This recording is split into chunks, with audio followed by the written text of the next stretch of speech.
आता आपल्या आवडत्या मालिकेचे संपूर्ण भाग मालिका प्रसारित झाल्यानंतर लगेचच पाहू शकता फक्त सन नेक्स्ट वर. भारतातील प्रेक्षकांसाठी मोफत सेवा. हो,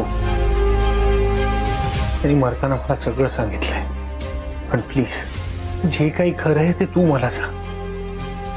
रिक्वेस्ट करतोय तुला कृष्णा.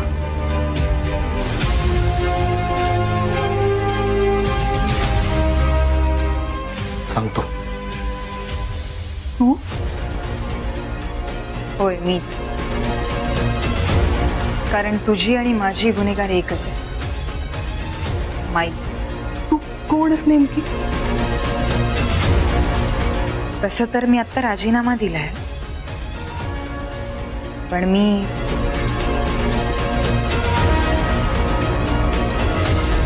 मी कलेक्टर सुंदरी म्हणून.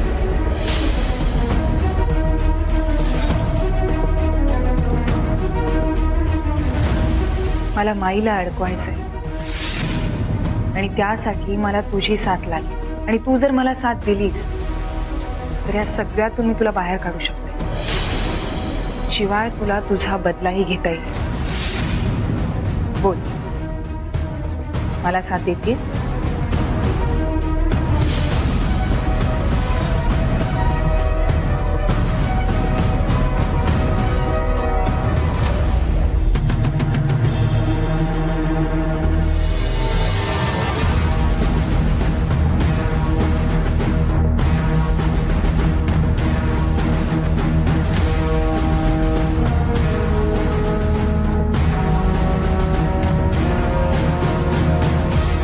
सुंदरीला अंदाज आला होता की माईचं काहीतरी कनेक्शन आहे.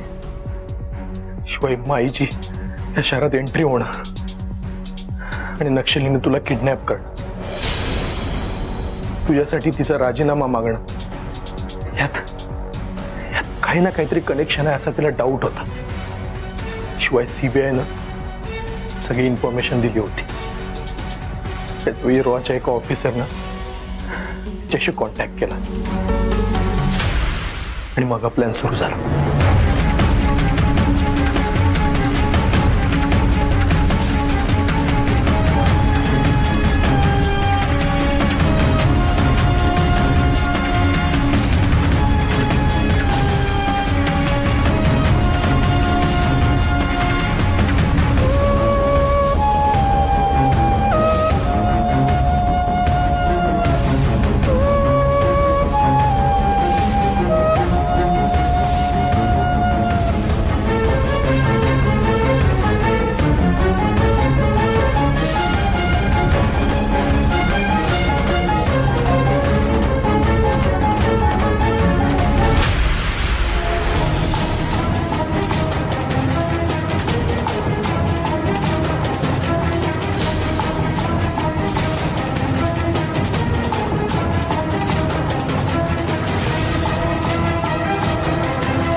आणि तू सुंदरीला अटक केलंस.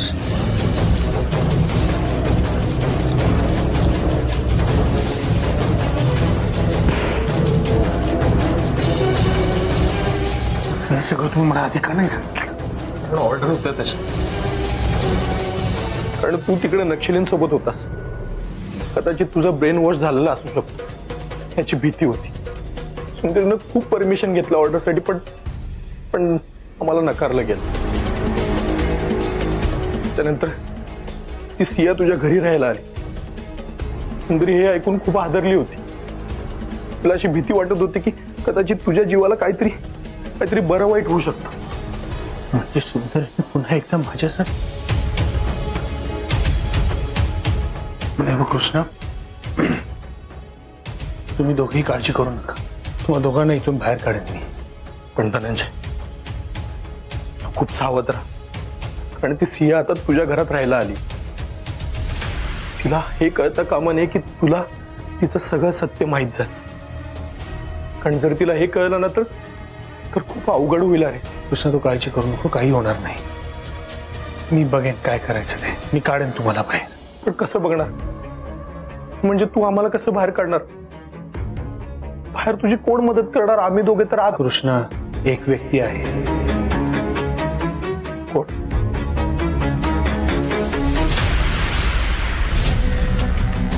कुठे राहिली सिया? माई, पण तिला ही जागा माहित आहे का? हो माहितीये. काही नाही माई, शिंग फुटले असतील तिला.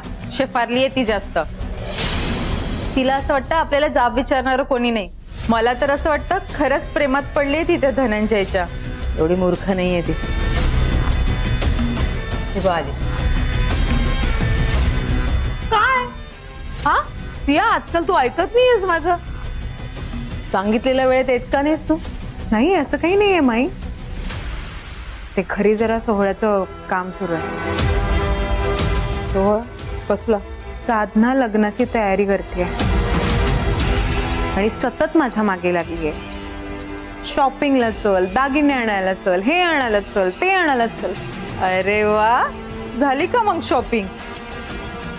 माई, मला असं वाटते तुमचा हा शिपाई ना लवकरच भोल्यावर शहीद होणार आहे. मस्त जमतं तुला बोलायला, पण तुझं नशीब एवढं चांगलं नाहीये बाळा. By the way, correct the word. मी शिपाई नाही, वजीर आहे. अच्छा, वजीर. मला का असं वाटतं की माझा हा वजीर संसार सुखाची स्वप्न बघायला लागलाय. म्हणजे खरंच धनंजयच्या प्रेमात वगैरे नाही ना पडलीस?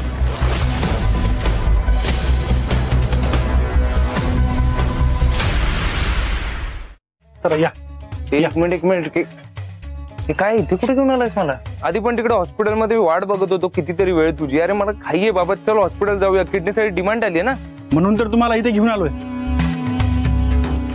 इथे तुम्हाला काय वाटलं आपण हे काम हॉस्पिटलमध्ये करणार आहे? शक्यच नाही. म्हणजे आपण हे काम ब्लॅक मार्केटमध्ये करतोय. बघ, मला ब्लॅक मार्केट वगैरे मध्ये काम करायचं नाहीये. आणि जर जायचंच असतं तर मी इकडे क्लिनिक मध्ये कशाला आलो असतो? डिरेक्टली एक एजंट पकडला असता आणि गेलो असतो. तेच तर आहे साहेब, तुम्हाला पैसे लवकर हवे आहेत ना, आणि हॉस्पिटलमधून ते तुम्हाला मिळणार नाहीये. हे बघा, एक कस्टमर आले आहे, आतमध्ये लपून बसलाय. चला, तुम्ही एकदा परत विचार करा. तत्व महत्वाचे आहेत की तुमची गरज?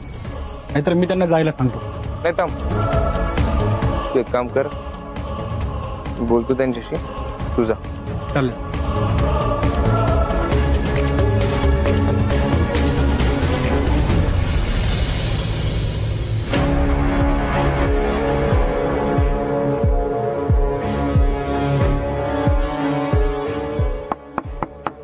Hello, excuse me.